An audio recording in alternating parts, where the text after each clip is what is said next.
செல்லம் அவர்களுடைய மக்கா வாழ்க்கையை குறித்து, அந்த மக்கா வாழ்க்கையில் அவர்கள் பட்ட சிரமங்கள், அவர்களுடைய பிரச்சாரம், இவற்றையெல்லாம் அறிந்து கொண்டு வருகிறோம். அந்த வகையில் பெருமானார் ஸல்லல்லாஹு அலைஹி வஸல்லம் அவர்களுடைய மக்கா வாழ்க்கையினுடைய கடைசி காலகட்டத்தில் அக்கபா என்ற அந்த கணவாயில் ரசூல் ஸல்லல்லாஹு அலைஹி வஸல்லம் அவர்களை மதீனாவை சேர்ந்த சிலர் சந்தித்து இஸ்லாத்தை ஏற்றுக்கொண்டு, நீங்கள் எங்களுடைய ஊருக்கு வருகிறீர்களேயானால் உங்களுக்கு நாங்கள் பக்கபலமாக இருப்போம் என்று உறுதிமொழியெல்லாம் கொடுத்தாங்க. இது மாதிரியான லைலத்துல் அக்கபா என்று சொல்லக்கூடிய அந்த அக்கபாவுடைய உடன்படிக்கை 2 கட்டத்தில் நடந்திருக்கிறது. முதல் வருடம் ஒரு 12 பேர் வந்து பெருமானார் ஸல்லல்லாஹு அலைஹி வஸல்லம் அவங்கள்ட்ட இந்த மாதிரி உறுதிமொழி எடுத்தாங்க. மறு வருடம் 70க்கும் மேற்பட்டவர்கள், சில ரிவாயத்தில் 70 பேர் வந்து அந்த உறுதிமொழி எடுத்தாங்க. இந்த ஆரம்ப காலத்தில் பெருமானார் ஸல்லல்லாஹு அலைஹி வஸல்லம் உடைய ஆரம்ப பிரச்சார காலத்தில் மக்காவிலே இருந்த முஹாஜிரீன்கள், அவர்களை பற்றிய வரலாறுகள் தான் பரவலாக நம்ம சமுதாயத்துக்கு தெரியுதே தவிர, மதீனாவுல களம் அமைச்சு கொடுத்தாங்கல்ல, இந்த மாதிரி ஆதிகால அவங்களா கேள்விப்பட்டு வழிய வந்து சொந்த ஊருக்காரங்களாம் விரட்டி அடிக்கும் போது அங்கேருந்து கேள்விப்பட்டு வந்து பெருமானார் ஸல்லல்லாஹு அலைஹி வஸல்லம் சந்தித்து நாங்கள் எல்லா வகையிலையும் ஒத்துழைப்பாக இருப்போம்னு சொன்னாங்க இல்லையா, அந்த தியாகிகளுடைய பெயர்கள் கூட இந்த சமுதாயத்துக்கு தெரியல. அந்த அளவுக்கு இந்த வரலாறு வந்து மறைக்கப்பட்டிருச்சா அல்லது சொல்லாமல் விட்டாங்களான்னு தெரியல. அந்த தியாகிகளுடைய யாரெல்லாம் வந்தாங்க, அவங்க என்னென்ன மாதிரியான தியாகங்கள்லாம் செஞ்சாங்க, அவங்க அன்னைக்கு களம் அமைச்சு கொடுக்கலன்னா இப்படி ஒரு இஸ்லாமிய சாம்ராஜ்யமும் உருவாயிருக்காது. அவங்கள பற்றி உள்ள ஒரு சிலரை பற்றிய விவரங்களை நம்ம தெரிந்து கொள்ளலாம்.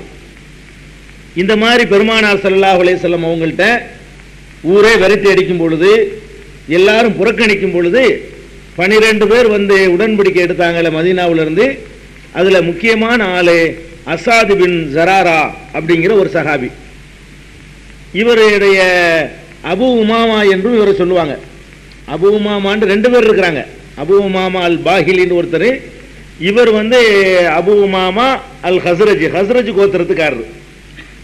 இவர் இந்த முதல் 12 பேர் வந்து உறுதிமொழி எடுக்கிறாங்களே அதுலயும் இருக்கிறாரு. 2வது 70 பேர் வர்றாங்களே அதுலயும் இருக்கிறாரு. இன்னும் சொல்ல போனா 70 ஆக்கிக்கிட்டு வர்றது இவர் தான்.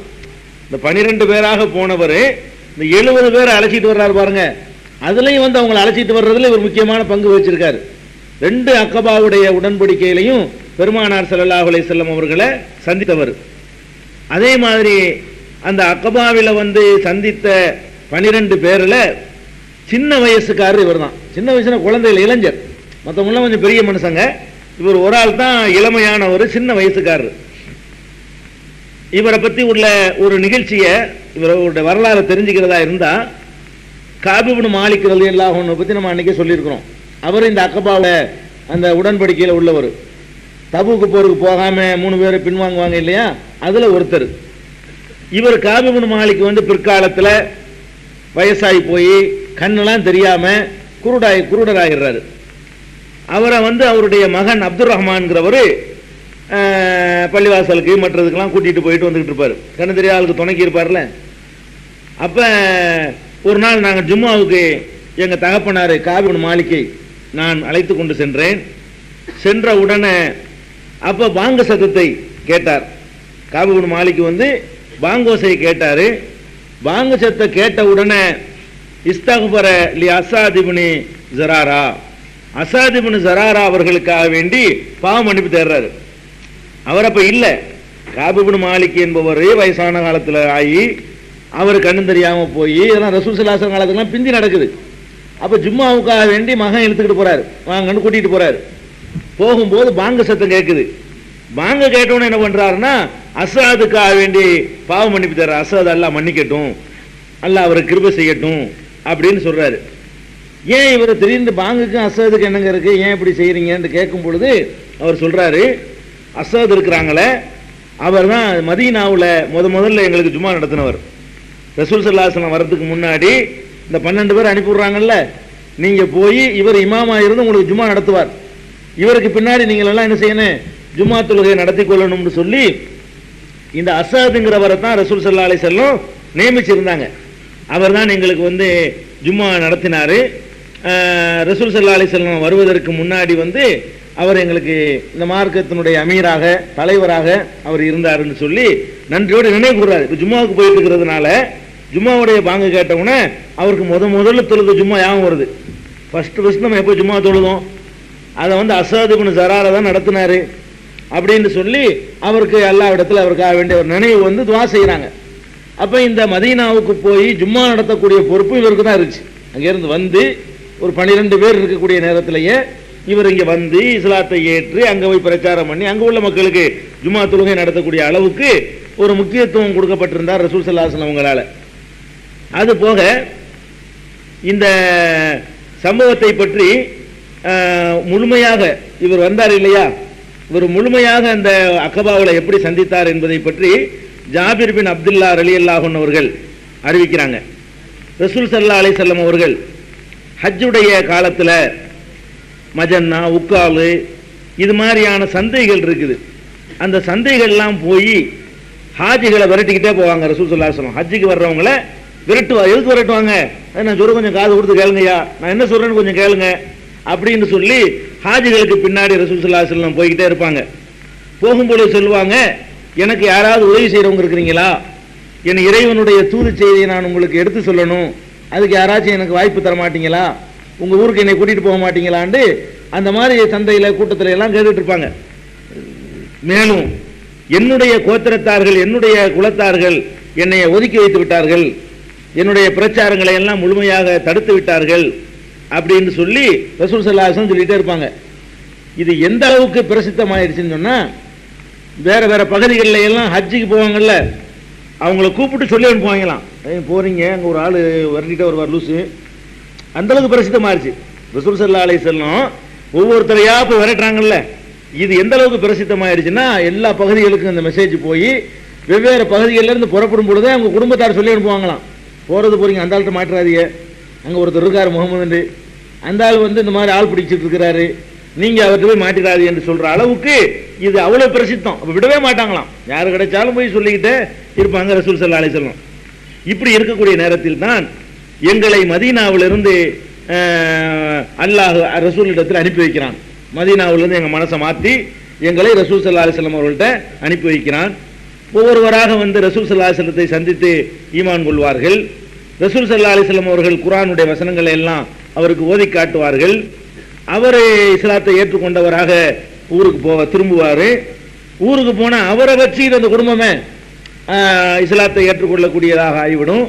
எந்த அளவுக்கு ஆயிடுச்சுன்னு சொன்னால், எந்த ஒரு வீடாக இருந்தாலும் அங்கே ஒரு ஆள் இருப்பாராம், அப்படி பரவிருச்சு. ரசூல் ஸல்லல்லாஹு அலைஹி வஸல்லம் மதீனாவுக்கு போகிறதுக்கு முன்னாடி என்ன நிலைமை ஏற்படுதுன்னா, எந்த ஒரு வீடாக இருந்தாலும் சரி அங்கே ஒரு ஆளுக்கு முஸ்லீமாக இருப்பார். ஒரு அன்சாரிகளுடைய எந்த வீடாக இருந்தாலும் சரி, இங்கே சுத்தமாக தொடச்சி எடுத்துட்டாங்க, அங்கே என்னடான்னு கேட்டால் ஒரு வீடு பாக்கி இல்லை. ஒவ்வொரு வீட்டில் அத்தாவாச்சு மகனாச்சு அண்ணனாச்சும் தம்பியாச்சு யாராவது ஒரு ஆளுக்கு இந்த மெசேஜ் போய் அவர் இந்த இஸ்லாத்தை ஏற்றுக்கொண்டு ரசூல் ஸல்லல்லாஹு அலைஹி வஸல்லம் வருகையை எதிர்பார்த்தவராக இருக்கிற அளவுக்கு அந்த நிலைமை வந்து உருவாகி இருந்தது. அதுக்கப்புறமேலு நாங்கள் வந்து ஒரு இதை நோக்கி வந்தோம். இங்கே ரெண்டாவது அக்கபா போய் சொல்றாரு, முதல் தடவையிலேயும் இவர் வந்து கலந்து கொண்டவர் அசாது, ரெண்டாவது 70 பேர் இருக்கிறாங்கல்ல அதுலேயும் கலந்து கொண்டவர்.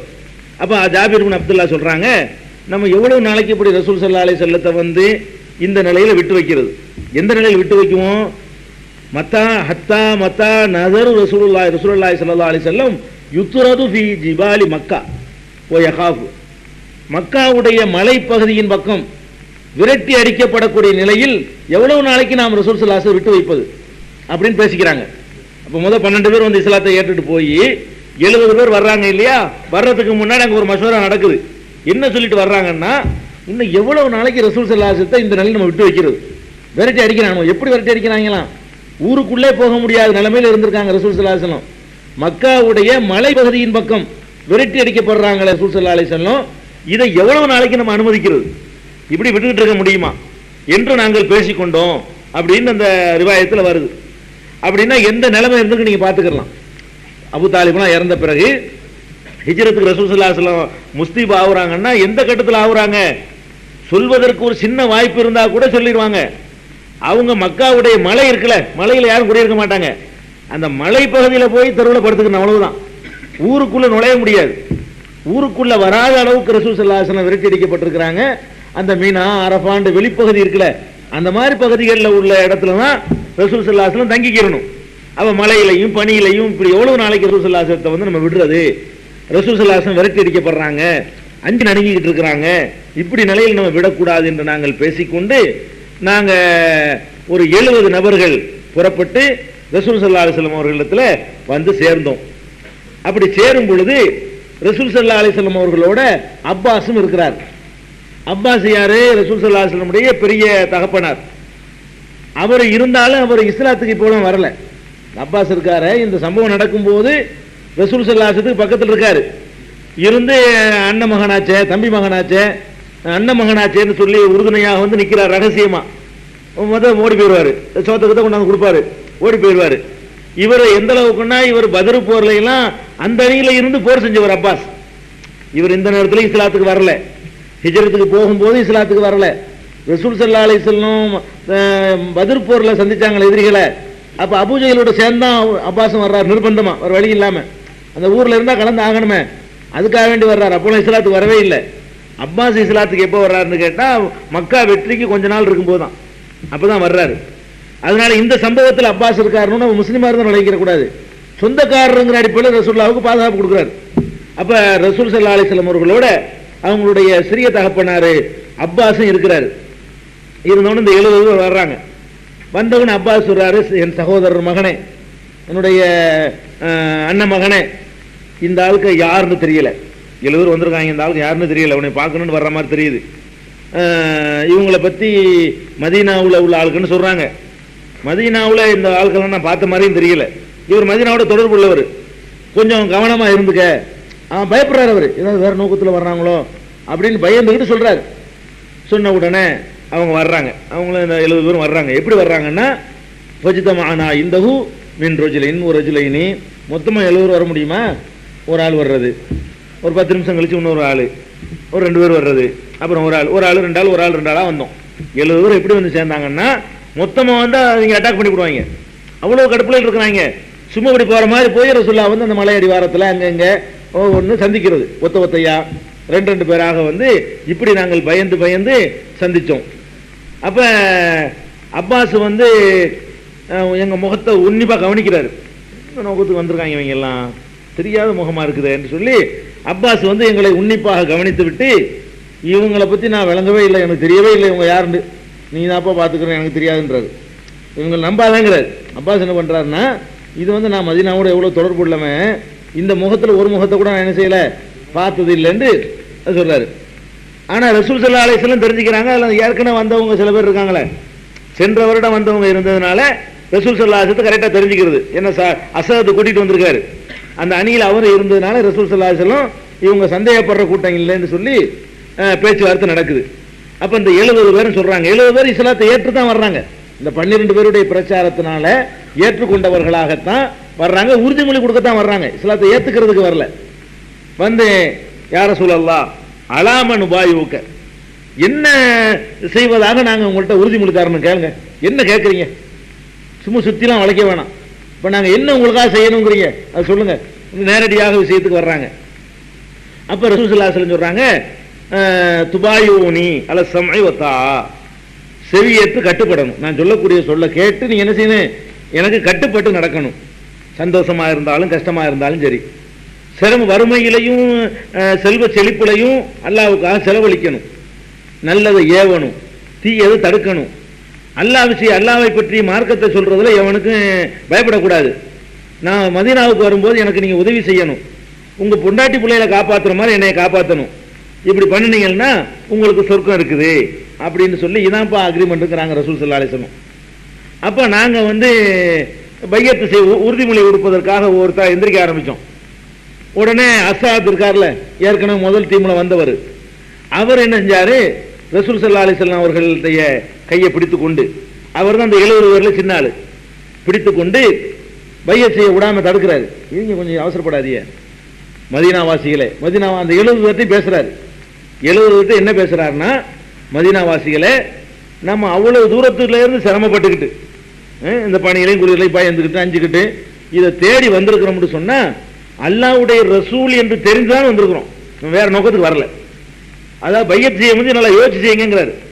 நாம அங்கேருந்து சிரமப்பட்டு கஷ்டப்பட்டு வியாபாரம் பண்றதுக்கு இங்க வரல, வேற ஒரு உலக லாபத்தை அடைகிறதுக்காக வரல. நாம இவர் அல்லாஹ்வுடைய தூதர்னு திட்டவட்டமா தெரிஞ்சுக்கிட்டோம். தெரிஞ்ச அடிப்படையில தான் அந்த அல்லாஹ்வுடைய தூதரை ஏற்றுக்கொண்டு அவங்களுக்கு உதவி செய்யணுங்கிறதுக்காக நம்ம வந்திருக்கிறோம். அதனால இவரை இன்றைக்கு அங்கேருந்து வெளியேற்றி நம்ம கூட்டிட்டு போயிட்டோம்னு சொன்னா, ஒட்டுமொத்த அரபு சமுதாயத்தினுடைய பகைமையை நீங்க சந்திக்க வேண்டி வரும். அவர் விளைவையும் சொல்றாரு, பையத்து செய்யுங்க, பையத்து செய்யறதுக்கு முன்னாடி யோசிச்சுக்கிறீங்க, அல்லாஹ்வுடைய தூதர் நினைச்சு வந்துட்டோம்.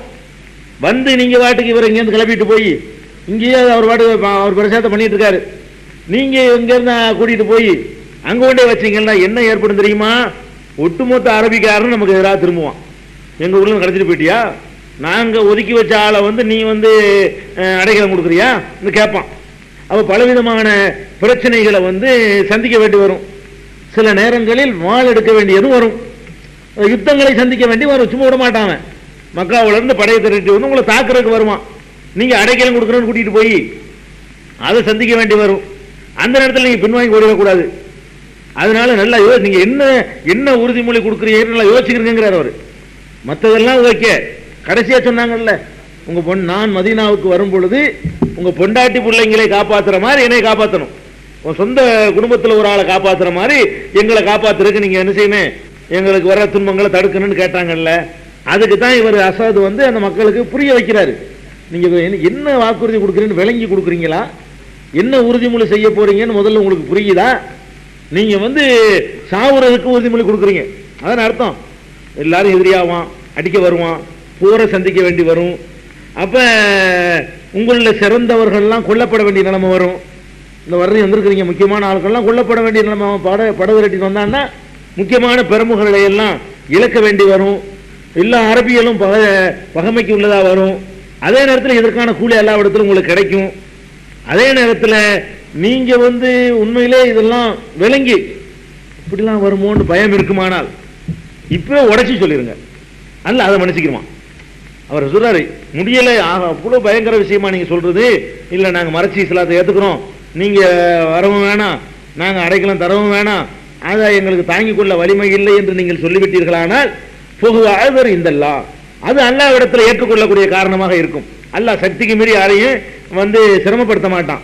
அதனால நீங்க ரசூல் ஸல்லல்லாஹு அலைஹி வஸல்லம் உறுதிமொழி கொடுக்கறதுக்கு முன்னாடி நல்லா யோசிச்சுக்கிறீங்கன்னு சொல்லி அவர் எழுந்து சொல்றாரு. 70 பேர் ரெடியா இருக்கிறாங்க. 70 பேருக்கு என்ன செய்யறாரு, புரிய வைக்கிறாரு. நீங்க கொடுக்கிற சாதாரணம் இல்ல, பையத்து பண்ணிட்டு போய் ரசூலுல்லாஹ் அவங்க கூட்டிட்டு போனீங்க, நடக்கிறது வேற, என்ன வேண்டாலும் நடக்கும். அதுக்கெல்லாம் நாங்க தயார் என்று இருந்தால் கடைசி வரைக்கும் இதுல உறுதியா நிற்பீர்கள் என்று சொன்னால் உறுதிமொழியை கொடுங்க. இல்லைன்னா இப்பவே சொல்லிட்டு போயிருங்க, அல்லாஹ் மன்னிச்சுக்கிறோம், அதை எங்களுக்கு முடியாது, நாங்க ஏத்துக்கிறோம் இஸ்லாத்தை, உங்களை கொண்டே வச்சு எங்களுக்கு தாங்க முடியாது, அந்த சுமை எங்களுக்கு ஏத்துக்கிற முடியாதுன்னு சொல்லிட்டு போயிருங்க அப்படின்னு அவர் சொல்றாரு.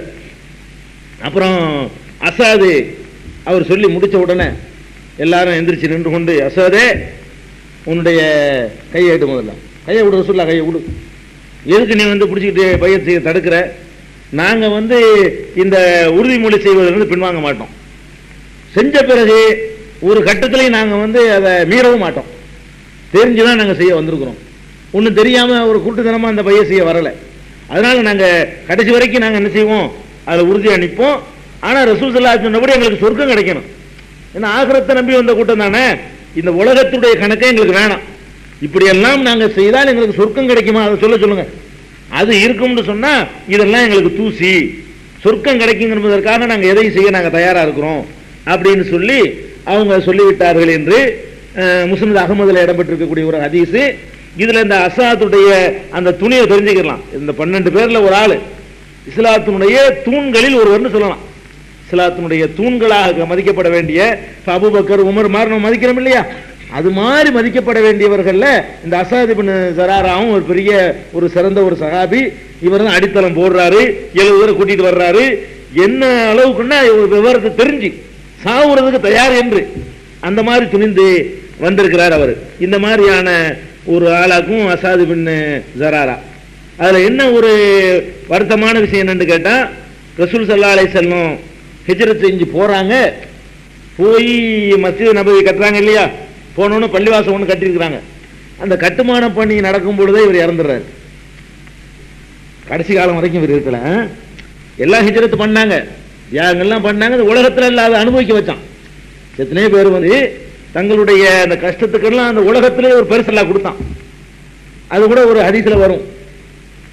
அவர் முஸாப் இருக்கார்ல, முஸாப் இப்னு உமைர், அவரை பத்தி சொல்லும் பொழுது ஹிஜ்ரத் செஞ்சு எல்லாரும் போனோம், நிறைய பேர் ஹிஜ்ரத் செஞ்சு போனோம், போகும்போது அல்லாஹ்வுக்காக செஞ்சு போனோம். ஆனா அந்த ஹிஜ்ரத் அந்த தியாகத்தினுடைய பரிசுகளை எல்லாம் அந்த உலகத்திலேயே எல்லாரும் அடைஞ்சுக்கிட்டோம். எல்லாரும் அடைஞ்சுக்கிட்டோம். ஹிஜ்ரத் செஞ்சு போன பரிசுகளை எல்லாம் எல்லாரும் அடைஞ்சுக்கிட்டோம். இந்த முஸாப் இருக்கார, அவர் அவ்வளவு பெரிய பணக்கார குடும்பத்தில் இருந்தும் கூட எல்லாத்தையும் இழந்துட்டு வந்தாரு. வந்தா அவர் கொல்லப்படுறாரு பத்ர் போர்ல, ஓது போர்ல. அவரை வந்து அடக்கம் பண்றதுக்கு அவர்கிட்ட இருந்த ஒரே ஒரு போர்வை, காலுக்கு போத்துனா தலைக்கு பத்தல, தலைக்கு போத்துனா காலுக்கு பத்தல. எதை அனுபவிக்காமல் சென்றவர்கள் இருக்கிறார்கள். இந்த ஹிஜ்ரத் செஞ்சு விட்டு துன்யாவுல எதை அனுபவிக்காம மொத்தமா ஆகிறதுக்கு சேர்த்து வச்சுக்கிட்டவங்களும் இருக்கிறார்கள். துன்யாவுல அனுபவிச்சு இழந்தவர்களும் நாங்களும் இருக்கிறோம் அப்படின்றலாம் இந்த முஸாப் பத்தி சொல்லுவாங்க. அது மாதிரி அன்சாரிகள்ல எல்லாரும் நுஸ்ரத் பண்ணாங்க. முதல் நுஸ்ரத் பண்ணவர் வந்து எதையும் அனுபவிக்கல, அல்லாஹ்வுக்காக செஞ்சாரு. அவருடைய எந்த ஒரு உள்நோக்கமும் கற்பிக்க முடியாத அளவுக்கு ரசூல் ஸல்லல்லாஹு அலைஹி வஸல்லம் வர்றாங்க, அரவணைக்கிறார், பள்ளிவாசல் கட்டுற பணி நடக்குது. அந்த கட்டுமான பணி நடந்துகிட்டு இருக்கும் பொழுதே அவர் வந்து இறந்துடுறாரு. மதீனாவுல ரசூல் ஸல்லல்லாஹு அலைஹி வஸல்லம் போன பிறகு இறந்த முதல் மனிதர் இவர் தான். ரசூல் ஸல்லல்லாஹு அலைஹி வஸல்லம் மதீனாவுல கால் எடுத்து வச்ச பிறகு ஃபர்ஸ்ட் இறந்தவர் யாரு? அஸாத் இப்னு ஸராரா தான். மதீனாவுல ரசூல் ஸல்லல்லாஹு அலைஹி வஸல்லம் தொழுத முதல் ஜனாசா தொழுகை இவருக்கு தான். போன உடனே ஜனாசா தொழுகை முதல்ல தொழுது இவர் தான் தொழுதுருக்கிறாங்க. இப்படி ஒரு இந்த மாதிரி தியாகிகள் சும்மா வளர்ந்துடல. இஸ்லாம்ங்கிறது எல்லாத்துக்கும் தயார்னு வர்றாங்க. அதாவது சொந்த ஊர்ல விரட்டி அடிக்கப்பட்ட ஒருவரை அல்லாஹ்வுக்காக ஏற்றுக்கொண்டு மாமா மச்சானா ரசூல் ஸல்லல்லாஹு அலைஹி வஸல்லம் இவருக்கு என்ன இருக்குன்னு யாருன்னு தெரியாது.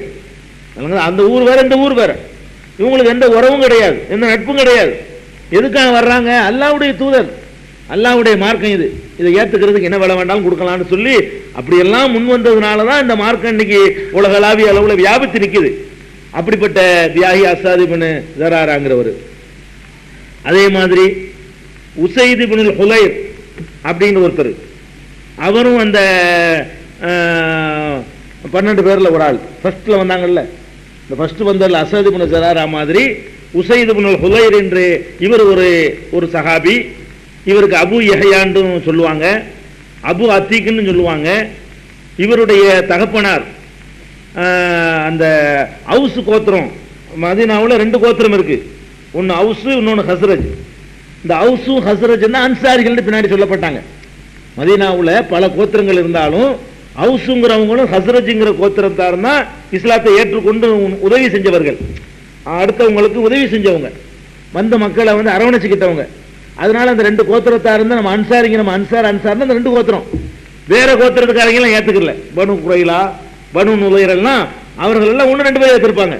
இந்த குழுவா மொத்தமா ஏத்துக்கிட்டதெல்லாம் இந்த 2 சமுதாயம் தான், அவுஸ் கோத்திரமும் ஹஸ்ரஜ் கோத்திரமும் தான். இவர் வந்து உஸைதுடைய தகப்பனார் இருக்காரு, அவர் தான் அவுஸ் கோத்திரத்துக்கு தலைவர், அந்த குலத்துக்கே தலைவராக, அந்த கோத்திரத்துக்கே லீடராக வந்து இருக்கிறாரு. அவருடைய மகன் வந்து இந்த ரசூல் ஸல்லல்லாஹு அலைஹி வஸல்லம் என்ன செய்யறாரு? பக்கபலமா நிக்கிறாரு. அந்த மாதிரியான நல்ல எப்படி ஆட்கள்லாம் வர்றாங்கன்னு பாருங்க. சாதாரண ஆட்கள் வரல, இப்படி ஆட்கள்லாம் வர மாட்டாங்க. எப்பவுமே விளங்கிருங்க, எப்போதுமே நீங்க தீனுக்கு வர்றது, சத்தியத்துக்கு வர்றது இருக்க, இப்படி ஒரு லீடர்ஷிப்போட அந்த தங்க வச்சுட்டு இருக்கிறாங்களா, அவங்க வரமாட்டாங்க. அவங்க அதெல்லாம் இழக்க வேண்டி வரும். அழகான ஒரு பதவி, ஒரு அந்தஸ்து, ஒரு சமுதாயத்துக்கே தலைவர். அந்த கால தலைவர்னா அவர் கிழிச்ச போட்டு தாண்ட மாட்டாங்க. தேர்தல்லாம் கிடையாதுங்க, அவர் தலைவர்னா அவர் தான் அவர் வரைக்கும் தலைவராக இருப்பார். அப்படிப்பட்ட ஒரு காலம். அந்த மாதிரியான ஒரு தலைமை பதவி அவர் இருக்கும் பொழுது அந்த பதவி அவருக்கு தகப்பனுக்கு பிறகு மகனுக்கு தான் கிடைக்கும். அப்படிப்பட்ட ஒரு நிலையில அவர் அதெல்லாம் உதறிட்டு அந்த உயர்ந்த ஒரு பதவிக்கெல்லாம் கணக்கில் கொள்ளாம அவர் வர்றாரு. ஆரம்பத்தில் இஸ்லாத்தை ஏற்று இந்த 12 பேர்ல ஒருத்தராக இருந்தார். அதே மாதிரி இவரை பத்ரில் கலந்து கொண்டாரா இல்லையாங்கிறதுல கருத்து வேறுபாடு இருக்கு. பத்ர் போர்ல இருந்தாரா என்பதுல கருத்து வேறுபாடு இருக்கு. உஹது போர்ல இவர் இறந்துடுறாரு. ரொம்ப இவங்க எல்லாம் பெருசா அனுபவிக்கல. இந்த 12 பேர் வந்தாங்களே, ரொம்ப இது பண்ணல. பத்ர் போர்ல கலந்து கொண்டதுக்கு தெளிவான ஆதாரங்கள் கிடைக்கல. உஹது போர்ல கலந்து கொண்டார். உஹது போர்ல வந்து அவர் ஷஹீத் ஆயிட்டார். அல்லாஹ் அவருக்கு வந்து பெரிய தர்ஜாவை கொடுக்கணும். அப்ப உஹது போர்ல கலந்து கொண்டாரு. அவருடைய உடம்புல பிந்தி தேடி பார்க்கும் பொழுது 7 பெரிய காயங்கள், 7 பெரிய வெட்டு காயங்களோட அவருடைய உடல் வந்து கண்டெடுக்கப்பட்டுச்சு உஹது போர்க்களத்துல. அந்த மாதிரியான தியாகங்கள் பண்ணவர். அதே மாதிரி ரசூல் ஸல்லல்லாஹு அலைஹி வஸல்லம் மதீனாவுக்கு வந்த பிறகு மக்காவாசிகளையும் ஒரு மதீனாவாசியும் சேர்த்து அந்த ஜாயின் பண்ணுவாங்க, சகோதரத்துவம் ஏற்படுத்துவாங்க. அது மதீனா வாழ்க்கைக்கு போகும்போது விவரமா சொல்லிக்கிறோம். அதை அப்படி இவரோட யாரை சேர்த்து விட்டாங்கன்னா ஸைத் பின் ஹாரிசாவை சேர்த்து விட்டாங்க. ஸைத் பின் ஹாரிசாங்கிறது அதாவது ரசூல் ஸல்லல்லாஹு அலைஹி வஸல்லம் உடைய வளர்ப்பு மகன். வளர்ப்பு மகன் இஸ்லாத்துல இல்லைன்ற கூட அது இல்லாம போச்சு. ஆரம்பத்துல ரசூல் ஸல்லல்லாஹு அலைஹி வஸல்லம் இவரை தான் எடுத்து வளர்த்தாங்க. எல்லாருமே இவரை ஸைதை வந்து ரசூலுல்லாஹ்வுடைய மகன்டே சொல்லுவாங்க. அல்லாஹ் வந்து அதை கண்டிச்சுட்டான். உங்களை யார் பெத்தாங்களோ அவங்க தான் தகப்பன், வளர்த்தவங்களுக்கு தகப்பன் சொல்லக்கூடாது. உதுஊஹும் லி ஆபாயிஹிம், அவங்க பெத்த தகப்பன் பேரால தான் நீங்க அவங்களை கூப்பிடணும். ஃபஹு அக்ஸத் இந்தல்லாஹ், அதான் அல்லாஹ்விடத்தில் நேர்மையான ஒரு முடிவு என்று சொன்ன உடனே அப்புறமேல ஸைத் இப்னு ஹாரிஸான ஒரு அத்தா பேர்ல சொல்ல ஆரம்பிச்சாங்க. இருந்தாலும் ரசூல் ஸல்லல்லாஹு அலைஹி வஸல்லம் இவர் மேல ரொம்ப பிரியம். தனக்கு அதாவது ஆம்பளை பிள்ளை இல்லாததுனால மகன்கிறது இஸ்லாத்துல கிடையாது. ஆனா அந்த அளவுக்கு இவர் மேல என்ன செஞ்சாங்க, ரசூல் ஸல்லல்லாஹு அலைஹி வஸல்லம் பிரியம் வச்சிருந்தாங்க. ரொம்ப பிரியம்னா அந்த மாதிரியான ஒரு பிரியம் சொல்ல முடியாது. அவ்வளவுக்கு அவர் மேல முகபத்து வச்சிருந்தாங்க. அவரை வந்து இவர்கிட்ட சேர்த்து விடுறாங்கன்னு பாருங்களேன். அதாவது ஸைதை வந்து ஹிஜ்ரத் செஞ்சு வந்த உடனே அப்ப ரொம்ப பிரியமான ஆள, ரொம்ப முக்கியமான வேண்டிய இடத்துல சேர்த்து விடுவாங்க நல்ல ஒரு இடத்துல. இவரை வந்து உசைதிட்ட தான் என்னஞ்சாங்க, இவரை நீ சகோதரனா வச்சுக்கப்பான்னு சொல்லி இந்த ஸைத் இப்னு ஹாரிசாவை உசைத் இப்னு ஹுதைர் ரலியல்லாஹு அன்ஹு அவங்கள்ட்ட தான் வந்து ஒப்படைச்சாங்க. இவரும் ஆதி காலத்துல இந்த இஸ்லாத்தை மதீனாவுல வேரூன்ற செய்வதற்கு தூணாக இருந்தவர். ஹிஜ்ரத்துக்கு போறதுக்கு முன்னாடி அங்க அஸ்திவாரம் போட்டவங்க இவங்கலாம். ஹிஜ்ரத்து போய் லேசா இருந்துச்சு. எந்த அளவு லேசா இருந்துச்சுன்னா வாழ்த்து பாடல் சொல்லி வரவேற்கிறதுக்கு வாசல் நிக்கிறாங்க. அந்த அளவுக்கு லேசாக்கி வச்சிருந்தாங்க. உள்ள நுழையும் போது போய் எந்த கஷ்டமும் இல்லை, வீட்டுக்கு ஒரு ஆள் இருக்காதான், ஊரே திரண்டு வந்து வரவேற்கிற அளவுக்கு ஒரு செட்டப் நடந்துச்சுன்னா அதெல்லாம் இந்த மக்கள் செஞ்ச ஏற்பாடுகள், இவங்க பண்ணது. இவங்களெல்லாம் துவா செய்யணும், அதுக்காக தான் சொல்லி காட்டுறது. அதே மாதிரி ஜாபிர் பின் அப்துல்லா, இந்த ஜாபிர் பின் அப்துல்லாங்கிறவர் வேற. இப்ப இன்னொரு ஜாபிர் பின் அப்துல்லா இருக்காரு. இந்த ஜாபிர் பின் அப்துல்லாங்கிறவர் அன்சாரிக்காரரு. இவர் இந்த 12 பேருக்கு முன்னாடி ஒரு 6 பேர் வந்திருக்கிறாங்க. அது வந்து அது ஒரு பெரிய ஒரு நிகழ்ச்சியாக யாரும் குறிப்பிடுறது இல்லை. இந்த 6 போய் தான் 12 திரும்பி வருது. அந்த 6 வந்து யாரும் அந்த 6 பேர் திரும்பவும் 12 அப்படி மொத்தமாக வந்து இடம் பெற்றதுனால இந்த 6 பேர் வருவாங்க ஹிஜ்ரத்துக்கு 3 வருஷத்துக்கு முந்தி. அதுல உள்ள ஒருத்தர் இவர். 6 பேர் வந்து முதல்ல ரசூல் ஸல்லல்லாஹு அலைஹி வஸல்லம் சந்திப்பாங்களே, ரசூல் ஸல்லல்லாஹு அலைஹி வஸல்லம் அவங்க சந்திக்க மாட்டாங்க, ரசூல் ஸல்லல்லாஹு அலைஹி வஸல்லம் விரட்டி பிடிப்பாங்க. அப்படி பிடிச்ச 6 பேர்ல இவர் ஒரு ஆள். இந்த 6 பேரும் திரும்பி 12 பேர்ல வரும்போது வர்றாங்க. அப்ப இவர் இந்த 6லயும் இருக்கிறாரு. 12ல இருந்தவர் யாரு, ஜாபிர் பின் அப்துல்லா என்பவர். இவரும் அந்த அக்கபத்தல் ஊலாவுல கலந்து கொண்டிருக்கிறாரு. அது மாதிரி இவர் ஒரு முக்கியமான ஆள். இவருக்கு ஒரு பெருசா ஒண்ணு வரலாறுல அவருடைய வரலாறுகள் கிடைக்கல பெரிய அளவுல. இவர் அதில் கலந்து கொண்டதுக்கு மாத்திரம் ரெக்கார்டு இருக்கு, அந்த அகபாவில் கலந்து கொண்டதுக்கு. அதே மாதிரி ராஃபி இப்னு மாலிக் என்று சொல்லி ஒரு சஹாபி, இவரும் அந்த 12 பேர்ல ஒருவராக இருந்தாரு. ஹஸ்ரஜ் கோத்திரத்துல முதல்ல இஸ்லாத்துக்கு வந்தவர் இவர். ஹவுஸ் கோத்திரத்துல மற்றவங்க எல்லாம் வந்திருக்கிறாங்க. ஹஸ்ரஜ்ங்கிற மதீனாவுல இருந்த கோத்திரத்திலேயே முதல்ல ஏற்றுக்கொண்டவர் இவர் தான். யாரு, ராஃபி பின் மாலிக். இவர் பத்ர்லையும் கலந்துகிட்டு இருக்கிறாரு, அக்கபாவிலையும் கலந்துகிட்டு இருக்கிறாரு. இவர் அடிக்கடி சொல்லுவாரு, நான் பத்ர்லையும் கலந்துக்கிட்டேன், அக்கபாவிலையும் கலந்துக்கிட்டேன், மற்றவங்க எல்லாம் பத்ர் அவர் பெருசா நினைச்சிட்டு இருக்கிறாங்க, அதை விட நான் வந்து அக்கபாவில் கலந்துக்கிட்டேனே அதான் என்னை பொறுத்த வரைக்கும் பெரிய பாக்கியம். பத்ர்ல கலந்துக்கிறாட்டா கூட அது ஒரு பெரிய விஷயம் இல்லை. ஏன்னாட்டா பத்ர்ல போகும்போதெல்லாம் நாங்க ஒரு வலிமையாக இருந்தோம், அதை விட பலவீனமான நிலையில் நாங்கள் ரசூலுல்லாஹ்ட்ட போய் என்னை ஏத்துக்கிட்டோம். அந்த நேரத்தில் இருந்த அந்த வீரம், அந்த துணிச்சல், அந்த அர்ப்பணிப்பு மனப்பான்மை எல்லாம் அதுக்கு பின்னாடி எல்லாம் இருந்திருக்க முடியாது. அவ்வளவுக்கு ஒரு பியூரோட நாங்க போய் ஏத்துக்கிட்டது எதுன்னு கேட்டா அக்கபா தான். எந்த நாதியும் இல்லை. இப்போ எல்லாம் ஒரு 313 பேரை கூட்டிட்டு போய் பட திரட்டிட்டு போற அளவுக்கு நம்மகிட்ட ஒரு ஆட்சி வந்துருச்சு. இதுல ஒருத்தர் வந்து நுழைஞ்சிக்கிறதுக்கு ஒரு சாத்தியம் இருக்குது, யார் வேணா நுழைஞ்சிக்கிற முடியும்.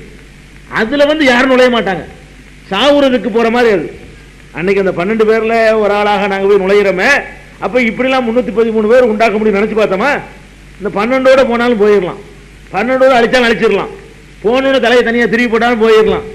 என்ன யார் பிந்தியா இல்ல வளர்த்தாங்கிறது வேற, வளர்ப்பான்னு எதிர்பார்த்தவங்க வந்தாங்க. அவங்க வரும்போது என்ன வேணாலும் நடக்கலாம். அவங்க இதை ஏத்துக்கிற வரும்பொழுது இப்படி போனாலும் போயிடலாம். 12 பேர் அங்கனுக்குள்ளே வச்சு மக்காவுக்குள்ளே வச்சு இவங்க சமாதி கட்டணும் கட்டிட்டு பண்ணுவோம். அப்படியே நடக்கலாம்ல. டேஞ்சரான இடத்துக்கு போய் ரசூல் ஸல்லல்லாஹு அலைஹி வஸல்லம் போய் பார்க்க போறோம், இது மக்காக்காரங்களுக்கு தெரிஞ்சுன்னா அங்கேயே சமாதி கட்டி போடுவாங்க. இவங்க திருப்பி கூட வர முடியாதுங்கிற ஒரு கட்டத்தில் நாங்கள் போய் சேர்ந்துருக்கிறோம்னு சொல்லி அவர் சொல்லுவார் அடிக்கடி. என்னையை பொறுத்த வரைக்கும் நான் பத்ரில் கலந்து கொண்டனே, அது இந்த அக்கபாவில் கலந்து கொண்டேன் பாருங்களேன், அதுக்கு ஈடாக நான் கருதவில்லை. அக்கபாவில் இல்லாதவர்கள் வேணா அவங்களுடைய வாழ்க்கையில் நடந்த பெரிய திருப்பு முனையாக பத்ரை சொல்லிக் கொள்ளலாம். என்னையை பொறுத்த வரைக்கும் அந்த அக்ரிமெண்ட்ல நான் ஒப்பந்தம் பண்ண ரசூல் ஸல்லல்லாஹு அலைஹி வஸல்லம் அதான் பத்ரை விட சிறந்தது, அதான் பெரிய பாக்கியம் அப்படின்னு சொல்லி அவர் அடிக்கடி சொல்லுவார். அந்த மாதிரியான ஒரு சிறந்த சஹாபி. அதே மாதிரி இவர் ஒரு முக்கியமான ஆளு. அடுத்தது சாது பின் உபாதா. இவர் ஹஸ்ரஜ் கோத்திரத்தானுடைய ஒரு தலைவர்களில் ஒரு முக்கியமான ஆளு. இன்னும் சொல்ல போனால் இவர் தான் தலைவராக இருந்தார். ரசூல் ஸல்லல்லாஹு அலைஹி வஸல்லம் மதீனாவுக்கு வரக்கூடிய நேரத்தில் ஹஸ்ரஜிகளுக்கு தலைவராக இருந்தது மாத்திரம் இல்லாமல் அவுஸுக்கும் சேர்த்து மொத்தமாக அன்சார்கள் தலைவராகவே இவர் ஆனார். சாது பின் உபாதா இருக்கார, இவர் அன்சாரிகளுக்கு தலைவர் ஆனார். எந்த அளவுக்குன்னு சொன்னா ரசூல் ஸல்லல்லாஹு அலைஹி வஸல்லம் அவங்களுக்கு அடுத்தபடியாக மதீனாவாசிகள் ஒருவரை மதிக்கிறாங்கன்னா இவர் தான் மதிப்பாங்க. ரசூல் ஸல்லல்லாஹு அலைஹி வஸல்லம் அவங்களுக்கு நிகழ்வு அதை விட்டுருங்க. ரசூல் ஸல்லல்லாஹு அலைஹி வஸல்லம் அப்புறமேலு ஒருவரை மதீனாவாசிகள் பெருசா நினைக்கிறாங்கன்னு சொன்னா அது யாருதான்? சாது பின் உபாதா. அன்சாரிகள் அத்தனை பேராலும் மதிக்கப்பட்டவர். எந்த அளவுக்குன்னா ரசூல் ஸல்லல்லாஹு அலைஹி வஸல்லம் இறந்த பிறகு யார் ஆட்சிக்கு வருவது என்ற பிரச்சனை எழும் பொழுது இவர் முன்னிறுத்தப்படுறார். மதீனாவாசிகள் சார்பாக இவரும், மக்காவாசிகள் சார்பாக அபூபக்கர் நிறுத்தப்படுறாங்க. இவருக்கு பின்னாடி மதீனா பூரா திரண்டு நிக்குது, அன்சாரிகள் பூரா. நீங்க தான் அதுக்கு தலைவர், தகுதியான ஆளு, நீங்க தான் வரணும்னு சொல்லி மதீனாவாசிகள் பூரா இவருக்கு பின்னாடி அணிவரன் நிக்கிறாங்க. அவ்வளவு ஒரு முக்கியமான ஒரு சஹாபி யாரு? சாது பின் உபாதாங்கிறவங்க. ரசூல் ஸல்லல்லாஹு அலைஹி வஸல்லம் காலத்துக்கு பிறகெல்லாம் இவரெல்லாம் இருந்தவர். மற்றவங்களாம் அப்படி இப்படி போயிட்டாங்க, உஹது பத்ர் கொஞ்ச நாள்ல போயிடுறாங்க. அந்த முதல் அக்கபாவுல 12 பேர்ல ஒருவராக கலந்து கொண்ட பிறகு அதுல கடைசி வரைக்கும் இருந்து ரசூல் ஸல்லல்லாஹு அலைஹி வஸல்லம் காலத்துக்கு பிறகு இருந்ததுல இவர் ஒரு ஆளு. இவர் பத்ர்ல கலந்து கொண்டதுல கருத்து வேறுபாடு இருந்தாலும் புகாரி இமாம் கலந்து கொண்டார்னு சொல்றாங்க. அவருடைய வரலாற்று நூல்ல இவர் பத்ர்ல கலந்து கொண்டிருக்கிறார், பத்ர் போர்ல அப்படின்னு சொல்றாங்க. அதே மாதிரி ரசூல் ஸல்லல்லாஹு அலைஹி வஸல்லம் அவர்கள் எல்லா பிரயாணங்கள்லையும் போர்க்களங்கள்லையும் போகும் பொழுது 2 கொடியை பிடிக்க சொல்லியிருப்பாங்க. எப்படி 2 கொடின்னா, முஹாஜிர்கள் அணிக்கு ஒரு கொடி, அன்சாரிகளுடைய அணிக்கு ஒரு கொடி. முஹாஜிர்கள் அணியுடைய கொடியை யார்கிட்ட இருக்கும்னா அலி ரலியல்லாஹு அன்ஹு பிடிச்சிட்டு வருவாரு. அன்சாரிகள் சார்பாக கொடி பிடிச்சிட்டு வர்றது யாருன்னா இவர் தான். அப்ப ரசூல் ஸல்லல்லாஹு அலைஹி வஸல்லம் அவர்கள் அந்த அன்சாரிகளுக்கு அத்தனை பேருடைய பிரதிநிதியாக இவர் தான் கருதி இருக்கிறாங்க.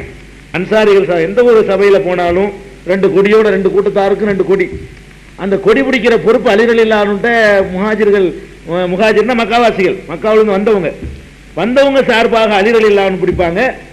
அந்த ஊர் மக்கள் சார்பாக பிடிக்கிற பொறுப்பு ரசூல் ஸல்லல்லாஹு அலைஹி வஸல்லம் அவங்களால இந்த சாது பின் உபாதா ரலியல்லாஹு அன்ஹு அவங்கள்ட்ட தான் கொடுக்கப்பட்டுச்சுன்னா, அப்ப எந்த அளவுக்கு ஒரு முக்கியத்துவம் இவருக்கு இருந்திருக்குங்கிறத என்ன செய்யலாம், விளங்கிடலாம்.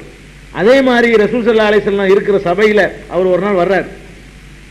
வரும்பொழுது கூமு இலா சய்யிதிக்கும் அப்படிங்கிறாங்க ரசூல் ஸல்லல்லாஹு அலைஹி வஸல்லம். இது உங்கள் தலைவர் வருகிறார், வரவேற்க எழுந்திருங்கிறாங்க. ரசூல் ஸல்லல்லாஹு அலைஹி வஸல்லம் உட்கார்ந்து இருக்கிற சபையில அன்சாரிகளா குழுமி இருக்கிறாங்க. அப்ப சாது பின் உபாதா வர்றாரு. ரசூல் ஸல்லல்லாஹு அலைஹி வஸல்லம் வாயில அவரை தலைவருங்கிறாங்க. கூமு இலா சய்யிதிக்கும், உங்கள் தலைவரை நோக்கி நீங்கள் எல்லாம் எழுந்திருங்கள், வரவேற்க எழுந்திருங்கிறாங்க. வரவேற்கிறதுக்கு எழுந்திருக்கிறதுக்கு மார்க்கத்தில் அனுமதி இருக்குது. ஒருவர் வந்தார்னு சொன்னா வரவேற்பு மரியாதைங்கிற அடிப்படையில் இல்லை, வர்றவரை வரவேற்கிறதுக்கு எழுந்து நிற்கலாம். அதே மாதிரி நம்மளை வரவேற்க அவர் எழுந்து நிற்கணும். இதுல உயர்ந்தவருங்கிற அடிப்படையில் இல்லை. ரசூல் ஸல்லல்லாஹு அலைஹி வஸல்லத்தை விட உயர்ந்தவரா இவரு? உயர்ந்தவருங்கிறதுக்கு எந்திரிச்சு நிற்கிறதுக்கு அது கூடாது. அதாவது இவர் வந்தா நம்ம எந்திரிக்கணும், நம்ம அவர் எந்திரிக்க மாட்டார், அப்படி கூடாது. ஒருத்தர் நம்ம வீட்டுக்கு ஒருத்தர் வர்றாங்க, நம்ம வீடு தேடி வந்தவர் கூட உட்காந்துக்கிட்டு என்ன அப்படி கேட்கக்கூடாது, எந்திரிச்சுட்டு வாங்க அப்படின்னு கூப்பிடுறதுக்கு அது யார் வந்தாலும், சின்ன ஆள் வந்தாலும் பெரிய ஆள் வந்தாலும் அது வரவேற்புல உள்ளது. அப்ப நான் போன அவர் எந்திரிக்கணும். அது மாதிரி அதாவது அவர் வரும்போது நான் எழுந்தால், நான் வரும்போது அவர் எழுந்திருப்பார். அப்ப மரியாதை நிமித்தமாக ஒருவருக்கு எழுந்திருப்பதற்கு மார்க்கத்தில் தடை இருக்குது. ரசூல் ஸல்லல்லாஹு அலைஹி சொல்லிட்டாங்க, யார் ஒருவர் தனக்காக பிறர் எழுந்து நிற்க வேண்டும் என்று விரும்புகிறாரோ அவர் தன்னுடைய தங்குமிடத்தை நரகத்திலே ரிசர்வ் செய்து கொள்ளட்டும்ங்கிறாங்க.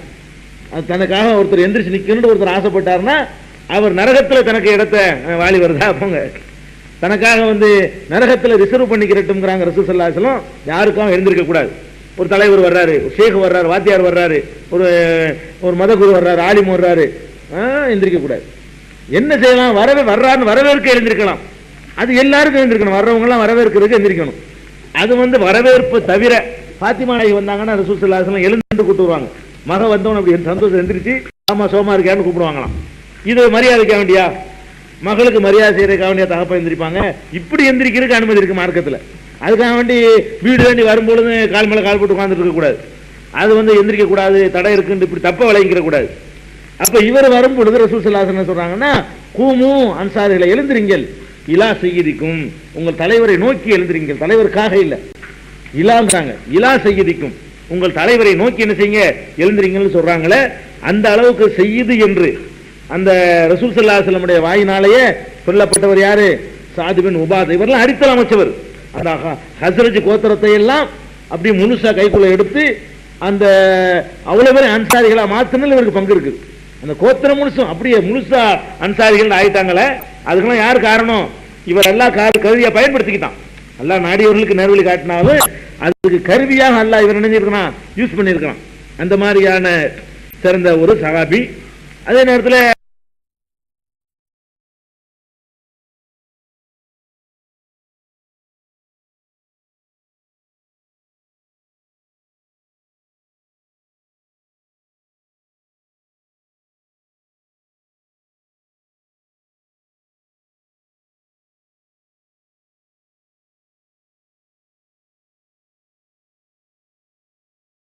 ஒரு சின்ன ஒரு இது இருக்கு, அபூபக்கருக்கு பையன் செய்ய மாட்டேன்ட்டாரு.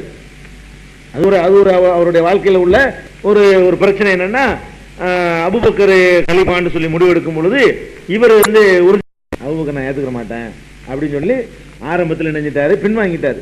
ஏன்னு கேட்டா அவங்க வேற மாதிரி அந்த நேரத்தில் இருந்தாங்க. எல்லாருமே முஹாஜிர்களும் அப்படித்தான் இருந்தாங்க, அன்சாரிகள் அப்படித்தான் இருந்தாங்க. எங்க ஊருக்காரால் தான் தலைவராக வரணும்னு அவங்களுக்கும் ஆசை, இவங்களுக்கும் ஆசை. அது பிந்தி அவங்க திருந்திக்கிட்டாங்க. பிந்தி பையன் பண்ணார். ஆரம்பத்தில் புறக்கணிச்சுட்டாலும் நினைச்சிட்டாரு. கொஞ்ச நாளைக்கு ஒரு அதிருப்தியா இருந்துட்டு அப்புறமேல அவங்கள ஏத்துக்கிட்டாரு. பிறகு ஏத்துக்கிட்டாரு. அது அவருடைய வரலாறுல ஒரு சின்ன ஒரு விஷயம் இருக்குது. மற்றபடி ரசூல் ஸல்லல்லாஹு அலைஹி வஸல்லம் ரொம்ப அன்பிற்கு உரியவராக இருந்திருக்கிறாரு. இவர்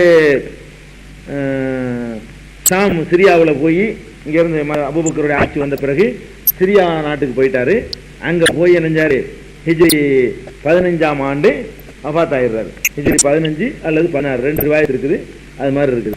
அதே மாதிரி ரசூல் ஸல்லல்லாஹு அலைஹி வஸல்லம் அவர்கள் அடிக்கடி துஆ செய்வாங்க, அல்லாஹும்ம ஜஅல் ஸலவாத்திக வ ரஹ்மதக அலா ஆலி ஸஅத் பின் உபாதா. யா அல்லாஹ், உன்னுடைய அருளையும் உன்னுடைய அருட்கொடைகளையும் ஸஅத் பின் உபாதா குடும்பத்துக்கு வாரி வாரி வழங்குன்னு கேட்பாங்க. ஏன் கேட்கிறாங்கன்னு அப்படி அவ்வளவு பண்ணியிருக்காரு அவர். யாருக்கு இப்படி கேட்பாங்க? அடிக்கடி இந்த சாதுக்காக வேண்டி ரசூல் ஸல்லல்லாஹு அலைஹி வஸல்லம் துஆ செய்யும்போது ஒரு பேரை குறிப்பிட்டு சொல்லுவாங்க, யா அல்லாஹ், இந்த ஸஅத் பின் உபாதாவுடைய குடும்பத்துக்கு நீ நிறைய அருள் புரி அப்படின்னு ரசூல் ஸல்லல்லாஹு அலைஹி வஸல்லம் கேட்கிற அளவுக்கு இவங்கெல்லாம் அந்த ஆதி காலத்தில் தியாகம் பண்ணக்கூடிய அந்த 12 சஹாபாக்கள்ல முதல் ஒப்பந்தத்தில் உள்ளவங்க இவங்கெல்லாம். அதே மாதிரி உபாதா பின் சாமித் சொல்லிட்டேனா? இல்லை, சொல்லியாச்சுல, சொன்னதான். அதாவது நேற்று சொல்லியிருக்கேன், இன்னைக்கு சொல்லலை, நேற்று சொல்லியிருக்கிறேன். ஆமாம் ஆமாம். அப்போ உபாதா பின் சாமித்துங்கிறவங்கள அந்த 12 பேரில் உள்ளவங்க, சாட்டா வச்சுக்கிடுவோம், 12 பேரில் உள்ளவங்க. அவங்கள ரசூல் ஸல்லல்லாஹு அலைஹி வஸல்லம் அவரையும் அபு மர்சதுங்கிறவரையும் சகோதரராக பிணைத்து விட்டாங்க. ஹிஜ்ரத் செஞ்சு வந்தவரோட சேர்த்து விட்டாங்க. பத்ருக்கு பிறகு நடந்த ஒரு போர்களை கூட அவர் பங்கெடுக்காமல் இருக்கல. உபாதா பின் சாமித் இருக்காங்களே, அவங்க பத்ருக்கு பிறகு எத்தனை போர் நடந்துச்சோ, பத்ரில் மட்டும் கலந்துக்கல. இந்த அக்கபாவில் கலந்துக்கிட்டாரு. பத்ரில் நிறைய பேர் கலந்துக்கல, தற்செயல் நடந்தது. பத்ர் யுத்தம்ங்கிறது பிளான் பண்ணி முஸ்தீபா நடந்தது இல்லை, அது தற்செயலாக அது யுத்தமாக மாறிக்கிட்டது. அதனால அதில் நிறைய பேர் மிஸ் பண்ணியிருக்கிறாங்க. அது மாதிரி மிஸ் பண்ணல இவர் ஒரு ஆள். பத்ரில் கலந்துக்கிறல. பத்ருக்கு பிறகு நடந்த எல்லா போர்க்களங்கள்லையும் இந்த உபாதா பின் சாமித் ரலியல்லாஹு அன்ஹு அவர்கள் கலந்துகிட்டு இருக்கிறாங்க. இவர் ரம்லாங்கிற ஒரு ஊர்ல ஹிஜ்ரி 34 இறந்து போறாரு. ஹிஜ்ரி வந்து 34 ரொம்ப லேட்டா. ஹிஜ்ரி 34னா 4 கலீஃபாக்கள் ஆட்சிக்கெல்லாம் பிறகு. 4 கலீஃபாக்கள் ஆட்சி 30 வரை முடிஞ்சு போயிருது. அபூபக்கர், உமர், உஸ்மான், அலி 4 பேருடைய ஆட்சியும் ஹிஜ்ரி 30க்குள்ள இணைஞ்சிருது, அந்த முடிஞ்சிருது. ஹிஜ்ரி 30 இல்லை, ரசூலுல்லாஹ்வுக்கு பிறகு 30, 40க்குள்ள முடிஞ்சிருது. அப்ப இது வந்து அலி ரலியல்லாஹு அன்ஹுடைய காலத்தில் இவர் இறந்திருக்காரு. 34வது வருஷம்னு சொன்னா அலி ரலியல்லாஹு அன்ஹுடைய ஆட்சி காலத்தில் இவர் இறந்திருக்கிறாரு. இவர் ஒரு நல்ல ஒரு முக்கியமான அந்த சஹாபாக்கள்ல ஒருத்தர், அடித்தளம் போட்டதுல ஒருத்தர். நிறைய இவர் மூலமாக ஹதீசுகள் கிடைச்சிருக்கு. மற்ற அந்த மதீனாவாசிகள் இருக்காங்கல்ல, அவங்கள்ட்ட நிறைய பேருக்கு ஹதீஸ் அறிவிக்கல. இந்த உபாதா பின் சாமித் அவங்கள்ட்ட இருந்து பார்த்தீங்கன்னா, புகாரில இருந்து முஸ்லீம்ல இருந்து பார்த்தா நிறைய ஹதீசுகளை மனப்பாடம் பண்ணி மக்களுக்கு சொல்ற பணியிலையும் இவருக்கு நல்ல ஒரு இடம் இருக்கு. இவர் அறிவித்தக்கூடிய ஹதீசுகள் புகாரில இருக்கு, முஸ்லீம்ல இருக்குது, இன்னும் பல நூல்கள்ல எல்லாம் நிறையவே ஹதீசுகள்லாம் இடம் பெற்றிருக்குது. அவ்வளவு முக்கியமான ஒரு சஹாபில இவர் ஒரு ஆளு. இவருடைய வாழ்க்கையில உள்ள ஒரு முக்கியமான விஷயம் என்னன்னு கேட்டா, இவர் வந்து சிரியாவுக்கு போயிடுறாரு. பிறகு என்ன பண்ணிடுறாருன்னா, சிரியாவில் போய் இருக்காரு. உஸ்மான் ரலியல்லாஹு ஆட்சி காலத்தில் சிரியாவில் போய் தங்கிடுறாரு. சிரியாவில் வந்து முஆவியா இருக்காங்கல்ல, அவங்க தான் ஆளுநராக இருக்கிறாங்க. சிரியான்ற சாம், அந்த காலத்தில் சாம்னு சொல்லுவாங்க. இந்த சாமில் வந்து உஸ்மான் ரலியல்லாஹு ஜனாதிபதியாக இருக்கிறாங்க. ஒரு பகுதிக்கு கவர்னராக முஆவியாவை நியமிச்சிருக்கிறாங்க. அப்போ அந்த சாமில் வந்து முஆவியாவுடைய ஆட்சி நடக்குது. இவர் வந்து உபாதாவை பொறுத்த வரைக்கும் அந்த யாருக்கும் பயப்பட்டு அந்த 12 பேரில் வருவார். அவர் அதெல்லாம் கிடையாது, பாரபட்சம் அந்த ஆச்சரியம்லாம் கிடையாது. முகத்துக்கு நேரம் அடி சொல்லுவார். முஆவியா கொஞ்சம் கட்டுப்படியான ஆளாக இருந்தால் கூட இவர் ஒரு ஆள் தான் எதிர்ப்பார். முஆவியா தான் தப்பாக செஞ்சால் என்ன செய்வார், எதிர்த்து மக்கள்கிட்ட வந்து, மக்களே இருந்தாலும் சொல்ற கேட்காதீங்க, இதில் இருந்தாலும் தப்பு பண்ணுறாரு அப்படியெல்லாம் வந்து என்ன செய்வார் சொல்கிறது இவருடைய வழக்கம். எந்த அடிக்கடி முஆவியாவுக்கும் இவருக்கும் மோதிக்கிட்டே இருக்கும். முஆவியா ரலியல்லாஹு அன்ஹு அவர்களுக்கு கவர்னராக இருக்கிறாரு. கவர்னராக இருந்தாலும் இவரை மக்கள் மதிக்கக்கூடியவராக இருக்காரு. ஏன்னா ஆதி காலத்தில் வந்தவங்க, சீனியர், ரொம்ப முந்தைய பெருந்தியாகம் பண்ணவங்க அப்படிங்கிற வகையில் இவர் ரொம்ப மதிக்கப்படக்கூடிய நிலையில் இருக்காரு. அதனால இந்த மாதிரிலாம் அடிக்கடி நடக்கும்.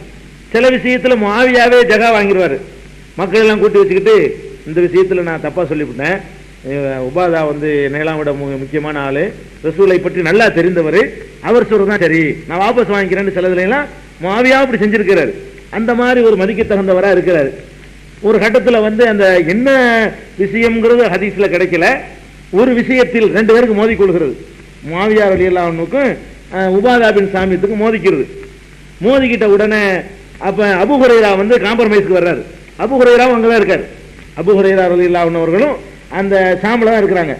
அவர் உபாதாவை பார்த்து, உபாதாவை ஏன் இந்த மாதிரி நீ வந்து மோதிக்கிட்டு இருக்கன்னு, அவர் எந்த அவர் கவர்னர் இல்லையா, கவர்னரோட கொஞ்சம் அனுசரித்து போயிட வேண்டியதானே, எதுக்கு வரணுன்னு உடனே அவங்க சொல்றாங்க அபூ ஹுரைராட்ட, யா அபா ஹுரைரா இன்னக்க லம் தகும் மஅனா இது பாயானா ரசூலுல்லாஹி ஸல்லல்லாஹு அலைஹி வஸல்லம், நாங்கள் ரசூல் ஸல்லல்லாஹு அலைஹி வஸல்லம் ஒரு உறுதிமொழி எடுத்தோமே, அப்போலாம் நீ இருக்கலையா, உனக்கு என்ன தெரியும். அவர் சொல்றாரு, நாங்கள் ஒரு உறுதிமொழி எடுத்தோமே, அப்போலாம் நீ இருக்கலை, நாங்கள் என்ன உறுதிமொழி எடுத்தோம் உனக்கு தெரியுமா அப்படின்னு ஞாபகப்படுத்துறாரு. நாங்கள் ஒரு ரசூல் ஸல்லல்லாஹு அலைஹி வஸல்லம் உங்கள்கிட்ட வந்து ஒரு உறுதிமொழி எடுத்தோம். அந்த உறுதிமொழியில் வந்து ஏற்கனவே சொன்னதுதான், அல்லாஹ்வுக்கு கட்டுப்படணும், அல்லாஹ்வுடைய ரசூலுக்கு கட்டுப்படணும், பொருளாதாரத்தை செலவு செய்ய யோசிக்கக்கூடாது, நல்லதை ஏவணும், கெட்டதை தடுக்கணும், அல்லாஹ் விஷயத்தில் வந்து பொய்களை சொல்லக்கூடாது, சத்தியத்தை சொல்லும்போது யாருக்கும் வந்து பயப்படக்கூடாது, மதீனாவுக்கு ரசூலுல்லாஹ் வந்து அவங்களுக்கு உதவி செய்யணும், அவங்கள காக்கணும். இதுதான் ரசூலுல்லாஹ்ட்ட நாங்கள் எடுத்த பையத். இதுக்கு மேலே வந்து நாங்கள் ரசூல் ஸல்லல்லாஹு அலைஹி வஸல்லம் உறுதிமொழி எடுக்கலை. இந்த ஆள் அதுக்கு மேலே எங்கள்கிட்ட எதிர்பார்க்கிறாரு. அவர் என்ன சொல்றாருன்னா, ரசூல் ஸல்லல்லாஹு அலைஹி வஸல்லத்தையே நாங்கள் எடுத்த உறுதிமொழி என்ன, இவ்வளவுதான், தலைவருங்கிற முறையில் இவ்வளவுதான் எடுத்திருக்கிறோம். இவர் என்ன பண்றாருன்னா, அவர் என்ன சொன்னாலும் நாங்கள் கேட்கணும்னு நினைக்கிறாரு. அவர் 100% அவருக்கு தப்பா சொன்னாலும் கேட்கணுன்ற அளவுக்கு அவர் வர்றாரு. இப்படி நாங்கள் எல்லாம் உறுதிமொழி எடுக்கலன்னு சொல்லி அவர் மறுத்துறாரு. உடனே முஆவியா என்ன பண்றாங்கன்னா, இவர் மேல கம்ப்ளைண்ட் பண்ணி உஸ்மான் ரலியல்லாஹு அன்ஹு கடிதம் எழுதுறாங்க. இந்த ஆள் எனக்கு வந்து ரொம்ப குழப்பத்தை உண்டாக்கி போடுறாரு, ஷாமுல கொத்தனை என்னை மதிக்க மாட்டேங்கிறான், சிரியாவில் இவர் வந்துகிட்டு எதிராக இருந்தாலும் இடைஞ்சல் பண்ணிட்டே இருக்காரு அப்படின்னு சொல்லி உபாதா ரலியல்லாஹு அன்ஹு கம்ப்ளைண்ட் பண்ணி உஸ்மான் ரலியல்லாஹு அன்ஹுக்கு வந்து அனுப்பிடுறாங்க.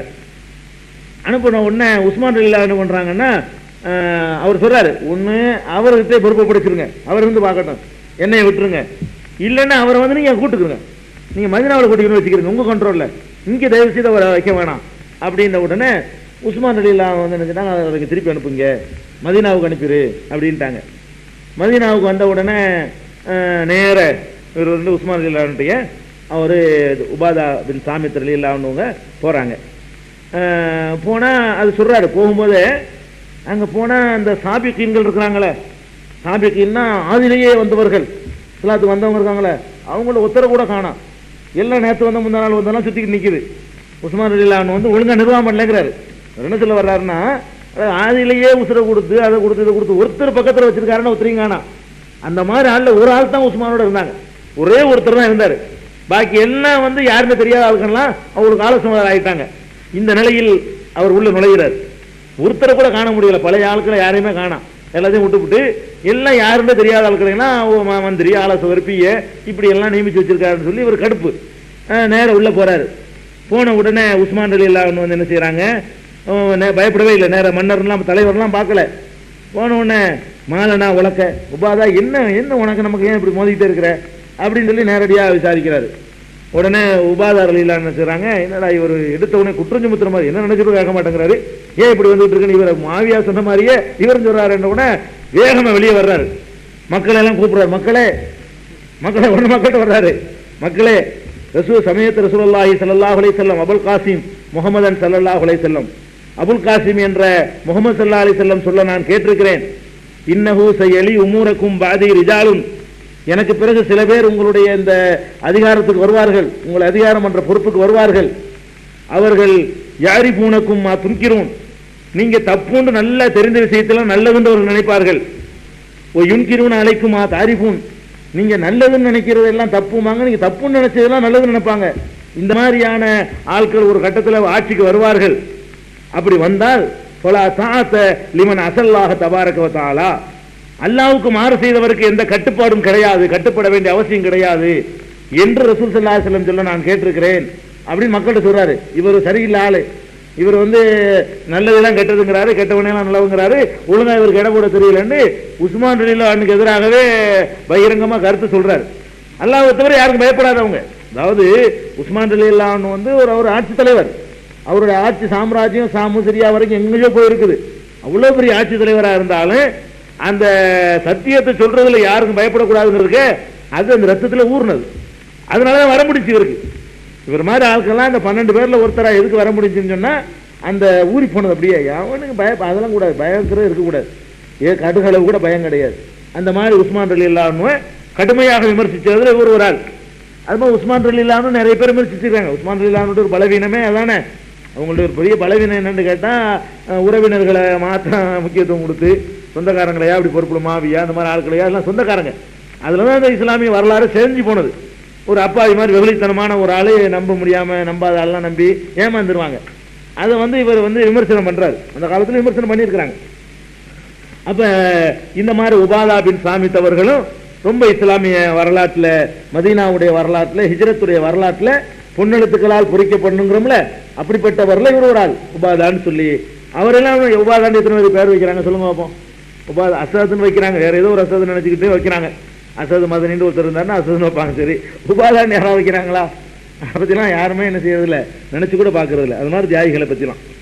அடுத்தது வந்து அப்துல்லாஹ் பின் ரவாஹா. இந்த 12 பேர்ல அப்துல்லாஹ் பின் ரவாஹாங்கிற ஒரு பெரிய சஹாபி. இவர் ஹஸ்ரஜ் கோத்திரத்துக்காரரு. இவர் வந்து ரொம்ப பிரபல்யமான கவிஞரும் கூட. அப்துல்லாஹ் பின் ரவாஹாங்கிறவர் வந்து பெரிய கவிஞர். அபு ரவாஹா என்று இவரை வந்து சொல்லுவாங்க. இவருக்கு வந்து சந்ததிகள் கிடையாது, வாரிசு இல்லாமல் இவர் வந்து இறந்து போனவர். இவர் அந்த 12 பேர்ல ஒருவராக இருந்தார். பத்ர்ல கலந்துக்கிட்டாரு. பத்ருக்கு பிறகு நடந்த எல்லா யுத்தங்கள்லையும் ரசூல் ஸல்லல்லாஹு அலைஹி வஸல்லம் கலந்து கொண்ட யுத்தமா இருந்தாலும் சரி, அதுக்கு வந்து கலீஃபாக்கள் காலத்தில் நடந்த யுத்தமா இருந்தாலும் சரி, ஒண்ணு விடாம கலந்து கொண்டவர். பத்ர்லையும் கலந்துக்கிட்டாரு. பத்ர்ல இருந்து ஆரம்பிச்சு மொத்தாண்டு ஒரு போர் நடக்குது. அந்த போர்ல வந்து இவர் ஷஹீதாவுறாரு. அது வரைக்கும் வந்து இவர் ரசூல் ஸல்லல்லாஹு அலைஹி வஸல்லம் அவங்களோடவே கூடவே என்ன செஞ்சவர் இருந்தவர். அந்த மாதிரி உள்ளவர். இவரை வந்து மிக்தாதுன்னு நம்ம கேள்விப்பட்டிருக்கோம்ல, ஆதி காலத்து இஸ்லாமியர்கள் ஒரு ஆளு. இந்த 7 பேர் 8 பேர் இருந்தாங்களே, அப்போ உள்ள மிக்தாது தான் இவருக்கு சகோதரராக்குனாங்க ரசூல் ஸல்லல்லாஹு அலைஹி வஸல்லம். அப்துல்லாஹ் இப்னு ரவாஹா மதீனாக்காரர் தானே. இவர் ஒரு ஆளை மக்காக்காரர் ஒரு மதீனாக்காரரோட சேர்த்து விடுவாங்கல்ல, அப்படி சேர்த்து விடுறதுக்கு வந்து இவருக்கு கிடைச்சவரும் இவர் மாதிரி தியாகிக்கு அது மாதிரி தியாகி. ஆதி காலத்துல தியாகம் பண்ணக்கூடிய மிக்தாத் ரலியல்லாஹு அன்ஹு அவர்களை தான் இவரோட அப்துல்லா இப்னு ரவாஹாவோட ரசூல் ஸல்லல்லாஹு அலைஹி வஸல்லம் அவங்க வந்து சேர்த்து வச்சிருந்தாங்க. அதே மாதிரி ரொம்ப தைரியமான ஆள். ஒரு அசீர் இப்னு ரஃப்ராம்னு சொல்லி ஒரு யஹூதி ஹைபர்ல ஒரு பெரிய படையை வச்சுக்கிட்டு ரொம்ப அக்கிரமம் பண்ணிக்கிட்டு இருந்தான். 30 பேர் என் கூட அனுப்புங்கன்னு கேட்டு வாங்கிட்டு போய் ஜெயிச்சுட்டு வந்தார். வெறும் 30 பேர் குதிரையாச்சு அனுப்புங்க, நான் வந்து வெற்றி கொண்டு வர்றேன்னு சொல்லி அப்படி போயிட்டானவர். 100 கணக்கெல்லாம் தேவையில்லை. ரொம்ப வாழ் வீசுறது, அம்பு எய்வது, அந்த போர் தந்திரங்கள்லையும் ஒரு கெட்டிக்காரர். ஒரு கவிஞராக இருந்தாலும் அதெல்லாம் இருக்காது. பெரும்பாலும் கேட்டேன் கவிஞன்னா கொஞ்சம் கொலையா இருப்பாங்க. இந்த மிகைப்படுத்துற ஆள்கிட்ட வீரம் இருக்காதுங்க. இவர்கிட்ட ஒரு முரண்பாடு என்னன்னு கேட்டா, கவிஞரோட வீரம் இருந்திருக்கு. கவிஞராகவும் இருந்திருக்காரு, ரொம்ப பெரிய வீரராகவும் இருந்திருக்காரு. அப்புறம் ஹைபரை வெற்றி கண்ட பிறகு ஹைபர்ல வந்து அந்த ஜகாத்தை வசூலிப்பதற்கு மதிப்பிடுவாங்கல்ல. மதிப்பிடுறேன்னா மரத்தை பார்க்கறது, இதுல இத்தனை டன்னு வரும் பேரிச்சம்பழம், இதுல வந்து அப்போ இவ்வளவு வரும், இந்த கணக்கு போட்டு எவ்வளவு வருமானம் வரும்னு முன்னாடி மதிப்பு போடுவாங்க. ஜக்காத்தை ரசூலுல்லாஹி ஸல்லல்லாஹு அலைஹி வஸல்லம் வசூலிக்கிறதுக்கு முன்னாடி சில ஆட்களை அனுப்பி, அதாவது பெரிய பெரிய நிபுணருங்க ரசூலுல்லாஹி ஸல்லல்லாஹு அலைஹி வஸல்லம், எல்லாத்துக்கும் பிளான். ஜக்காத்தை வந்தவன வசூல் பண்றது இல்ல, முதல்லயே இப்ப ஜக்காத்து வந்து 3 மாசத்துக்கு பிறகு வசூல் பண்றாங்கன்னு வைங்களேன், 3 மாசத்துக்கு முன்னாடி ஆளை அனுப்பி ஹைபர்ல போ, அங்க உள்ள மரங்கள்லாம் பாரு எவ்வளவு தேரும், அதுல அந்த அந்த மலையில அழுகி போறது, ஒட்டி போறது, பழுக்காம போறதெல்லாம் கழிச்சிட்டு என்ன எவ்வளவுக்கு தேரும், அதுல ஜக்காத்து எவ்வளவு வரும்னு சொல்லி வருவாயை முன்கூட்டியே பிளான் பண்ணக்கூடியவர்கள் ரசூலுல்லாஹி ஸல்லல்லாஹு அலைஹி வஸல்லம். ஒவ்வொரு பகுதியிலும் ஜக்காத் வசூலிக்க முந்தி அங்கிருந்து எவ்வளவு கிடைக்கும்னு முன்னாடி கணக்கு போட்டுருவாங்க. அதை வச்சுதான் பட்ஜெட் போடுறது. இவங்க பட்ஜெட்டை போட்டு அப்புறம் வரிய போடுறாங்க. ரசூல் ஸல்லல்லாஹு அலைஹி வஸல்லம் முதல்லயே 3 மாசத்துக்கு முந்தி என்னென்ன கிடைக்கும்ங்கிறதெல்லாம் அவ்வளவு கிளீனா என்ன செய்வாங்க, வகுத்து வச்சுக்கிட்டு கையில இருக்கிற மாதிரி வச்சுக்கிட்டு தான் தீர்மானம் பண்ணுவாங்க. அந்த ஹைபர்ல வந்து மதிப்பு போடுற பொறுப்பு இவருக்கு. ஹைபர்ல போய் என்ன கிடைக்கும்னு சொல்லி ஒரு பொருளாதார நிபுணர்னு அர்த்தம். இல்லை இவர் வந்து பெரிய வீரர் மாத்திரம் இல்லாம ஒரு பொருளாதார நிபுணராகவும் இருந்திருக்கிறாரு. அப்படி கணித்து இன்னதுல இவ்வளவு நமக்கு கிடைக்க வாய்ப்பு இருக்குது, அதுல ஜக்காத்து நமக்கு 20% இவ்வளவு வரும், அதுல 10% தான் இவ்வளவு வரும், இந்த ஹைபர்ல இருந்து இவ்வளவு ரூபாய்க்கு வர சான்ஸ் இருக்குன்னு சொல்லி முன்னாடியே கணித்து வந்து சொல்லுவார். அந்த பொறுப்பை ரசூல் ஸல்லல்லாஹு அலைஹி வஸல்லம் அவங்க வந்து கொடுத்திருந்தாங்க. அதே மாதிரி வந்து ஸைத் இப்னு அர்கம்னு சொல்லி ஒரு சஹாபியை நம்ம கேள்விப்பட்டிருக்கிறோம். அந்த ஸைத் இப்னு அர்கம் அவங்க வந்து அனாதையான உடனே இவர் தான் எடுத்து வளர்த்தார். அனாதை குழந்தைக்கு அரவணைச்சுக்கிட்டு இருந்தார். அது மாதிரி உள்ள ஒரு நல்ல கவிஞர், வீரர், ஒரு